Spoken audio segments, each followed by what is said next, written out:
does go back to what Dries said earlier this year about who adopts Drupal, right? I mean, they're truly ambitious, web projects. Yeah. These aren't. We don't do a lot of, medium or small sized businesses, but so I'm probably not the one to comment on this. But I'm not sure that even my company should be using Drupal if it weren't that we were a Drupal company, right? It is an investment that you really want to take if you're going to take on a big ambitious project and do something spectacular on the web. It is, and I think that something that we're going to see, at least at the the crossroads of Drupal, is that there is going to be an opportunity to bring this very rich content architecture and interconnect it with more content services and more displays of that content across all of these different interfaces. And that's, I think, the opportunity that Drupal has, as long as it keeps staying there. And then small businesses are going to say, if I do a WordPress site, is it going to hook up to my app? Is it going to hook up to my point of sale system? Do I have to have all of this stuff in all of these separate locations, or can I just, as a small business owner, can I just have that little turnkey app that connects with everything? And I think that Drupal, especially with RESTful services and GraphQL, is going to keep moving in that direction. True. Unless you're like a pure play company, though, that's kind of specifically like making a content play. I think Drupal might honestly be even a little bit overkill for some small businesses. Yeah. Like, don't get me wrong, I drank the Drupal Kool-Aid and I'm drunk on it. Yeah. But like, if you're like a site that's like a small business, I've actually had more success with WordPress. I think you should for be like a using WordPress. 10K site or a Absolutely. 15K site. Yeah. That's way more WordPressy.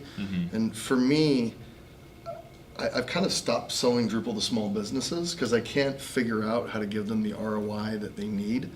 Whereas a small business can get a good ROI on WordPress. I can't seem to get like a 20K project done well, Right. like in Drupal, whereas like 20K in WordPress, you'll get a shitload of stuff. Whereas 20K in Drupal, you're not going to get as much cool stuff.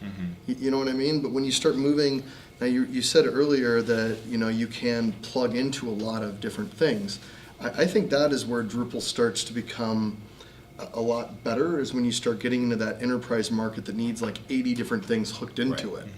And like those larger enterprise organizations, Drupal is the greatest thing ever, when it comes to that. But I've got to be honest, I used to sell small businesses Drupal. I stopped. Yeah.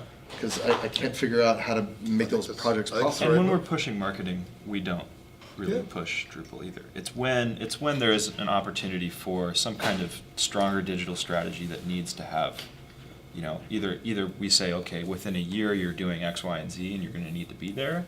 But if you're carrying around your website like it's just a business card to pull out of your pocket and say, hey, check me out. That's WordPress. But if you're using it as a platform, but if you're looking for a platform, and you're gonna, you got a lot of third-party integration, you have a lot of hooks, etc. We were talking earlier about other technologies, and I think this is where part of this conversation started was, we're as a company branching off.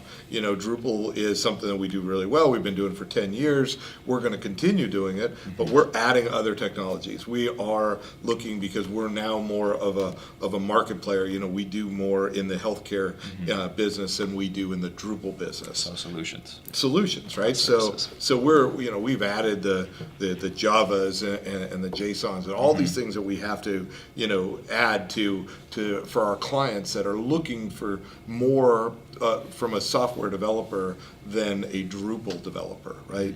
And I think I hear a lot of shops doing that. Yeah. So we found ourselves getting out, like getting off the island, as they say. I mean, we were primarily a Drupal shop when we started ActiveLAMP, and now we're doing Symfony, Laravel, and Node. And this is where I think it's super valuable with the direction where the direction Drupal 8 is going, is the fact that now I can put my Symfony developers on Drupal projects, because they don't have to learn this. I mean, Drupal 7 is great, but they don't have to learn this Drupal 7 thing, right? Drupalisms. Did you have a lot of Symfony guys that hadn't touched Drupal? That's correct, yeah.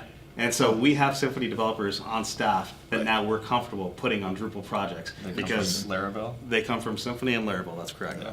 And it's all the design patterns But that's Drupal good for adopted. us all, right? Exactly. Because now Yes. we're expanding and we're offering other, services and it's gonna help our clients and we're gonna use Drupal where Drupal should be used. And I think that's the key. I think there's a strategy too, for the Drupal community at least, and I heard in the keynote earlier today, presenting Drupal as kind of like the solution for content architecture, right? Because there are all of these other rich applications that can kind of key into it. But also, with the enriched developer experience, you have many more opportunities to bring people in who are working in other frameworks, right? There's a general maturity of the open source Yeah. ecosystem now. I think Dries posted an article a few weeks ago from TechCrunch that was talking about how all of these open source communities are starting to mature, as professional services are developing around them. You see all of these, MongoDB, Drupal, and there's this arc of adoption for the enterprise as they kind of slowly have moved into the space. And there's going to be a new wave of even more open source softwares based off of Symfony. Mautic, the open source marketing automation tool we use, is based off of Symfony. It just reached version 2.0, and I think it's gonna have gain on market share for marketing automation. So I still see Drupal as being the Switzerland of it all, right? It sort of fits in the middle there and plays nice with everything, and that's what makes it so powerful, right? You can write another application somewhere and integrate it into Drupal very easily. Well, where else does it make sense to really invest a lot of, processing power into a central location in order to handle all your business operations? They want to own it all, Right. right? Every other piece wants to own it. They want to have all the access. They want to have all the control over the users, and that's the one thing that allows Drupal to keep on expanding. Is that we own some of it. We can do some. Maybe it's just Drupal sitting next to a Salesforce application because we're just going to use it for content. So we can make it look like Salesforce. We can integrate it, no problem, and everybody on the internal project has no idea. They think they're in their application, and because Drupal plays nice, and that's a powerful tool. I think one of these scenarios that comes to my mind when we're talking about all this integration was the example that Dries gave at DrupalCon with ordering food through the Alexa, and basically asking Alexa if something was on sale at Trader Joe's, and basically having JSON APIs talk to each other. And when the gal at the supermarket updated the little produce and said it's on sale, that automatically sent a text. I mean, it's crazy how the world we live on is no longer just websites, right? Drupal is no longer just a website.